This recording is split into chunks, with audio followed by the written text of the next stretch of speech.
Bonjour tout le monde. Bonjour tout le monde, nous revoilà, Monsieur André et moi. Donc aujourd'hui, on veut vous partager une délicieuse recette de croustade aux pommes. Oui.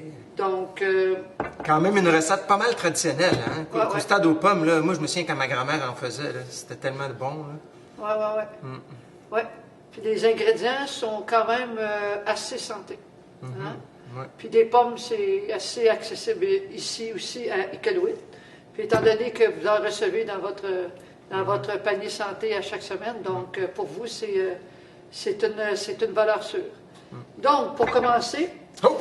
ouais, on va se laver, On va se laver les mains! Allez les amis, on va se laver les mains puis on revient dans la cuisine.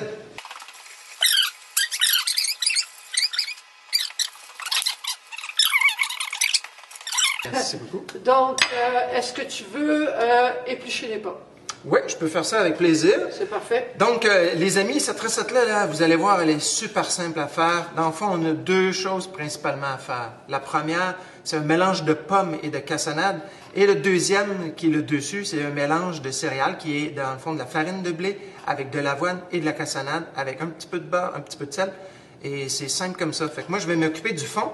Donc, le fond, ça va être des pommes épluchées que je vais couper en morceaux, qu'on va mélanger avec la cassonade, qu'on va mettre dans le fond. Et Anne-Marie va s'occuper du dessus. Du dessus. Parfait. Oui.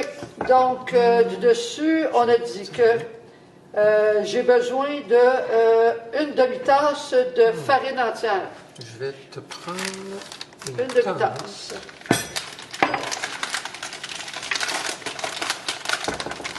Puis ça me fait penser, Anne-Marie, est-ce que tu as déjà fait de la gelée de pommes? Non, mais j'aime bien la gelée de pommes. Ouais, OK. Parce que Moi, là, André, vois-tu, j'ai été choyé dans ma vie. ouais. J'ai eu un père cuisinier, un premier mari cuisinier, puis un conjoint aussi cuisinier. Fait que donc, j'ai toujours bien mangé des aliments santé maison. Mais je suis très ouverte à la cuisine. Puis je suis un petit peu bio avec ça. OK. Parce que tu vois, moi, comme tu sais, je déteste faire des déchets. Oui, J'aime pas ça, tu sais. Puis, bon, là, avec les biens de consommation, des fois, on est un peu comme pogné à en faire des déchets.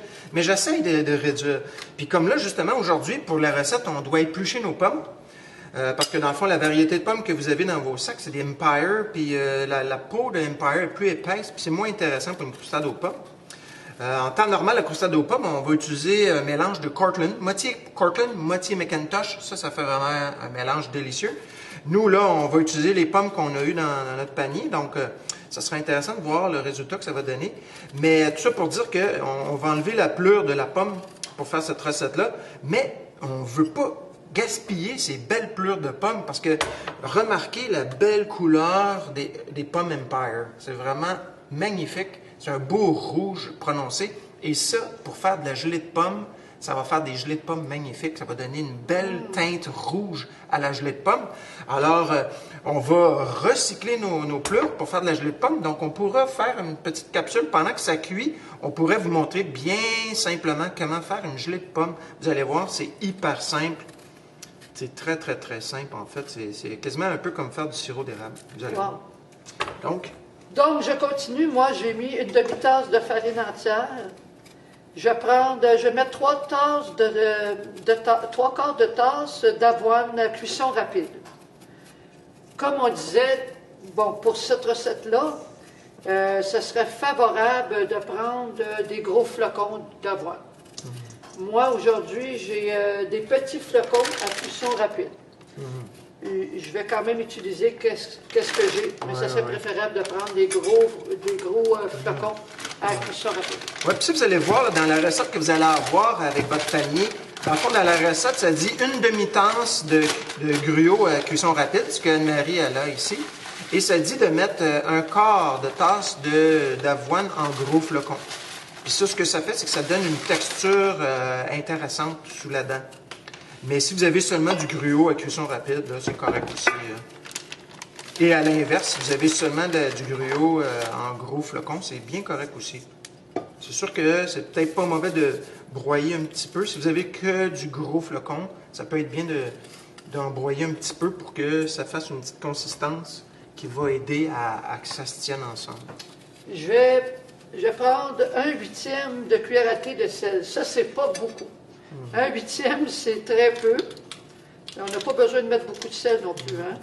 C'est presque une pincée. Une petite pincée. J'en mets juste un petit peu. Un petit peu. Tiens, encore mis ça. Ensuite, du beurre non salé, une demi-tasse. Ça pourrait être de la margarine aussi. Ça pourrait être de la margarine. Si vous n'aimez pas les corps trop gras, vous pourriez aussi décider de remplacer ça par de l'huile. Une demi-tasse.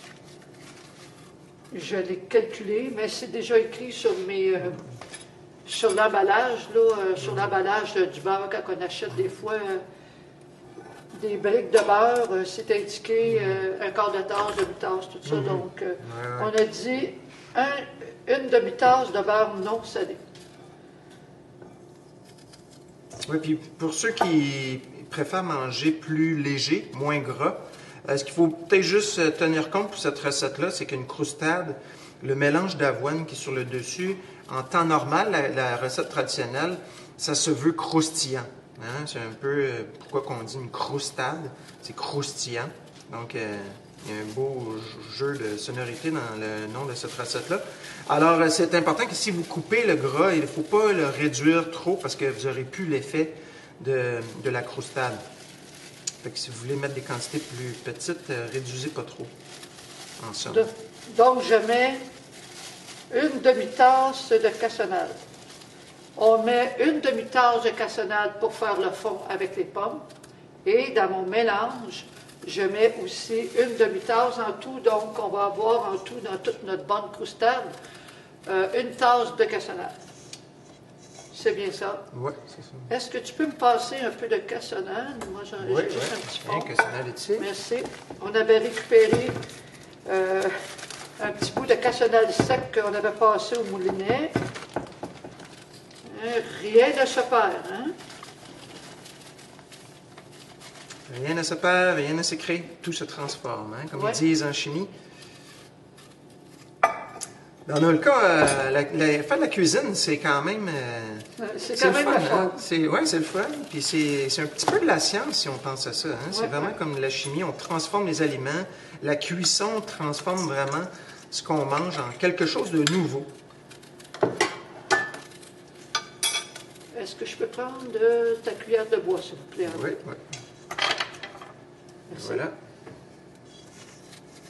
Dans le fond, là, Anne-Marie, ce qu'elle fait, c'est que là, elle va défaire le beurre pour de bien le mélanger avec les céréales qu'elle a mis dans son bol et la cassonade. Parce qu'on ne fait pas fondre le beurre. Oui, c'est ça. Ça, c'est important. Faites pas fondre.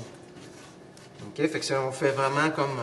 on va défaire le beurre pour essayer d'envelopper les céréales de notre mélange. C'est ça qui va aller donner le petit côté un peu croustillant. Puis l'autre chose qui aide à donner un petit côté croustillant dans cette recette-là, c'est la cassonade. Parce que la cassonade en fondant, elle va devenir liquide, bien sûr. Puis quand elle va refroidir après la cuisson, c'est là qu'elle va se durcir, puis ça va faire l'effet qu'on recherche. Donc le mélange de beurre et de cassonade fondue va aller nous donner ce croustillant-là qu'on recherche dans cette recette-là. C'est ce qu'on recherche ici. C'est un peu ce mélange d'avoine-là, Anne-Marie, est-ce que ça te fait penser à une autre recette traditionnelle qu'on fait qui utilise cette même base-là d'avoine, cassonade et beurre? Oui, ça serait pas les galettes de farine d'avoine? Ouais, oui, il y a un peu ça.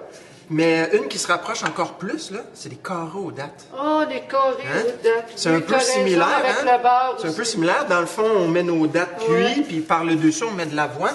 Tu as raison. C'est sûr que dans les carrés aux dattes, on est beaucoup plus généreux sur l'avoine. Mais il y a quand même une base là, qui est similaire. Que c'est là. bon, des carrés aux dattes. Oui, hein? Puis tu vois, justement, j'ai sorti quelques fruits séchés comme des dattes puis des raisins. Pour ceux qui voudraient se laisser inspirer puis mélanger un peu les deux concepts dans la même recette, vous pourriez. Hein? Ça pourrait même être très intéressant de mélanger les deux. Une grosse différence quand on fait des carrés aux dattes, c'est que les dattes, habituellement, on va les cuire, on va les faire mijoter avant de les mettre dans notre panne pour les mettre au four. Parce que si on mettrait les dattes séchées directement au four, ça ne ferait pas le même effet du tout. Mais si on prend les dattes un peu plus fraîches, Ouais. il y a des dattes là, qu'on peut acheter là, qui sont un peu plus qui sont moins secs. Je suis pas certaine qu'il faudrait les mettre au four. Qu'est-ce que tu veux dire? Tu voudrais manger un carré aux dattes pas cuit? Non, on mettrait les dattes sans les faire cuire préalablement, non? Ça serait une bonne expérience à faire. Hein? Moi, je vais graisser ma gamelle ici, là. Je vais prendre un petit papier.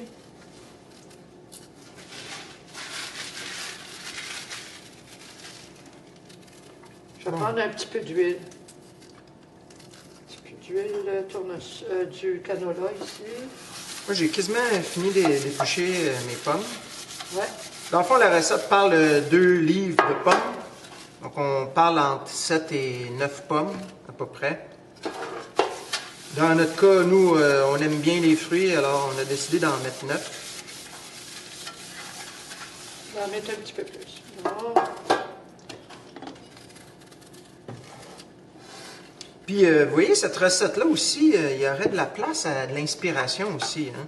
Parce que là, on met des pommes, on fait une croustade aux pommes, mais vous pourriez oser mettre d'autres variétés de fruits à chair comme ça. On pourrait, par exemple, prendre des pommes avec des poires. Oh, ça pourrait être très intéressant. Oui, avec des poires, oui.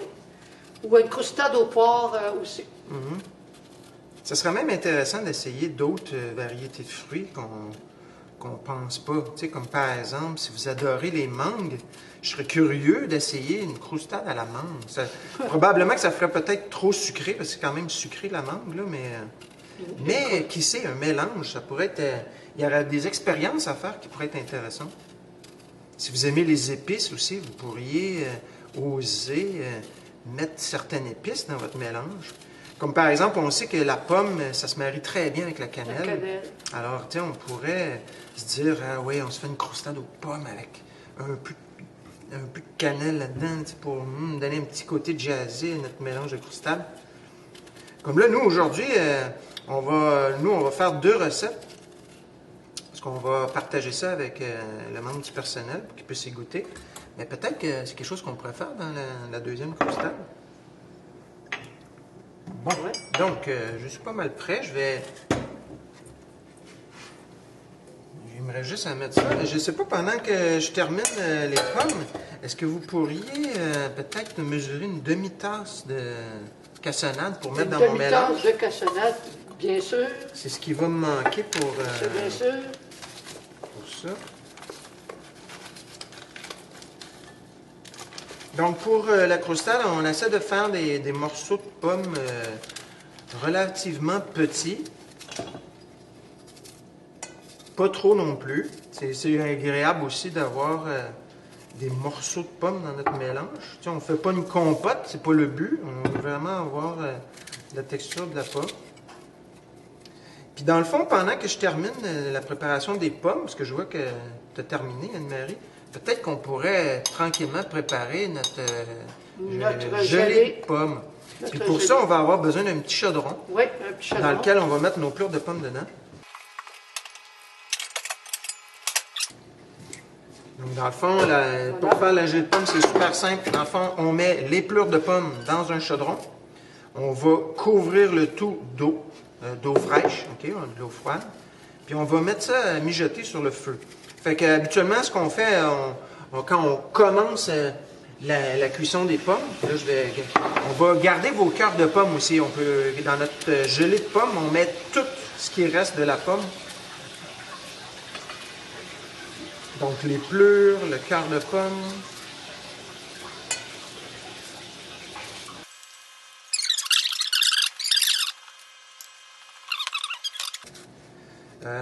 Ce qu'on pourrait faire aussi, on pourrait sortir du sucre.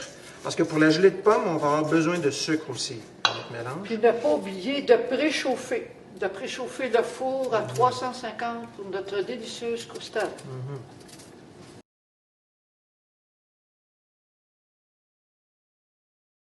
Crois-tu que des pommes vertes, ça ferait l'affaire?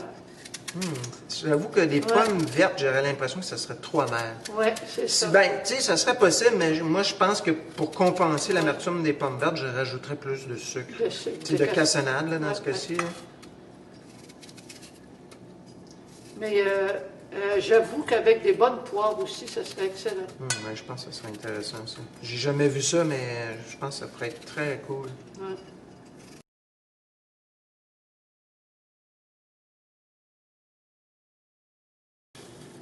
Bon, tu mélanges bien la cassonade avec les pommes.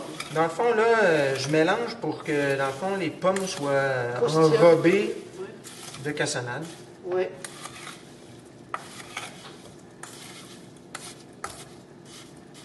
Je vais peut-être en mettre un petit peu encore.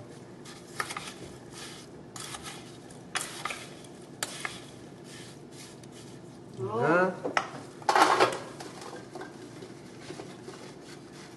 Wow! C'est beau. Ouais. Là, tu vois, comme là, moi, je serais quasiment tenté de saupoudrer de la cannelle là-dessus. Il me semble que ça serait bon. Ah, mais il me semble que ça serait bon. Ah, André! On se laisse du tenter. Tu dans la cannelle, toi. Ouais. OK. Ouais, je trouve que c'est une belle épice, puis ça va bien avec les pommes. On pourrait être juste délicat, là. Ouais.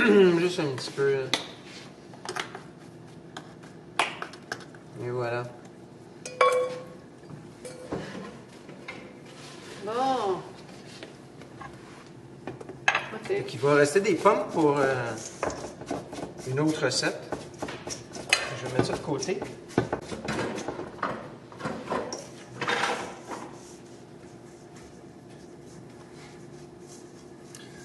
Moi, j'aime bien nettoyer mon comptoir de travail au fur et à mesure. J'aime ça garder ça propre. J'ai travaillé quand j'étais étudiant, j'ai payé mes études en travaillant dans des restaurants. Ah ouais? Ouais, puis j'ai bien aimé ça.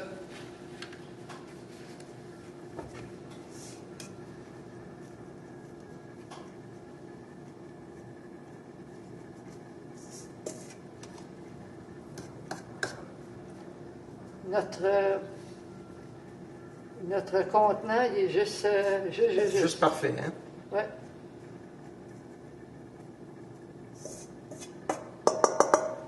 C'est cool, là.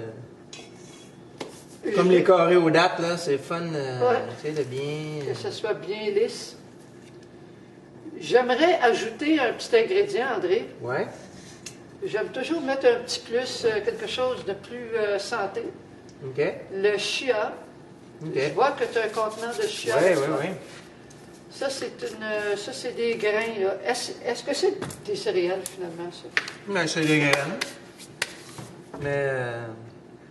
On pourrait faire une petite décoration.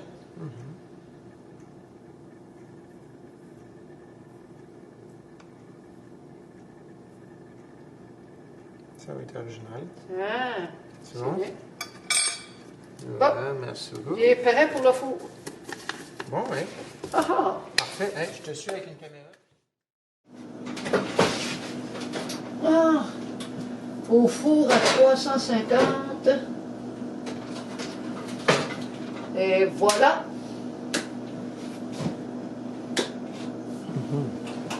La cuisson de nos pleurs et nos cœurs de pommes pour en faire une gelée.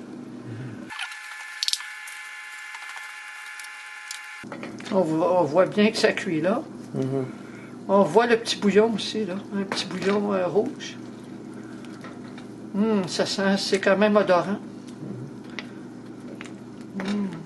Ouais, puis tu sais, dans la gelée de pommes, ça c'est bon. Tu sais, on l'a laissé mijoter longtemps pour extraire le plus de saveur des pommes. Puis après ça, on va enlever les pleurs, puis on va mettre du sucre. Puis là, on va réduire. Ok, réduire, ça veut dire que tu fais mijoter pour faire évaporer, pour concentrer les sucres. Puis là, on va y aller avec la texture sur la cuillère. Dans le fond, si tu trempes la cuillère puis tu la sors, ça perle. On voit les gouttes tomber. Quand ça tombe rapidement, si tu essaies, par exemple, prends de l'eau avec ta cuillère. Puis laisse-la tomber tranquillement sur le côté. Tu sais, on voit que ça coule rapidement. Fait que là, ça, c'est vraiment pas une gelée. Fait que, de toute façon, il n'y a pas de sucre, fait que c'est sûr que ça ne fonctionne pas. Mais on va rajouter du sucre tantôt. Puis, quand on va faire mijoter, on va venir vérifier la viscosité du mélange. Un peu comme quand on fait du sirop d'érable. Hein? C'est la même technique. On va vraiment y aller. Là, c'est sûr qu'avec le sirop d'érable, on peut y aller avec des températures pour être plus précis. Mais quand on le fait comme ça, à la bonne franquette, là, on va regarder la texture de la goutte de liquide qui perle de la cuillère. Est-ce qu'on aurait pu ajouter du sirop d'érable au lieu du sucre? On pourrait encore, parce qu'on n'a pas mis nos sucres encore. Mais oui, on pourrait mettre d'autres sortes de sucre. Hein? On pourrait mettre de la cassonade, on pourrait mettre du miel, on pourrait mettre du sirop d'érable. Oui, OK. Oui, on a vraiment la liberté. Hein. Bon. C'est bon. Hein? Oui. Ah!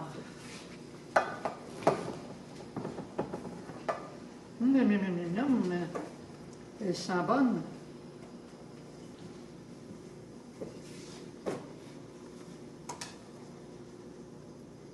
Wow! On voit que les pommes, hein, au fond, ici, là...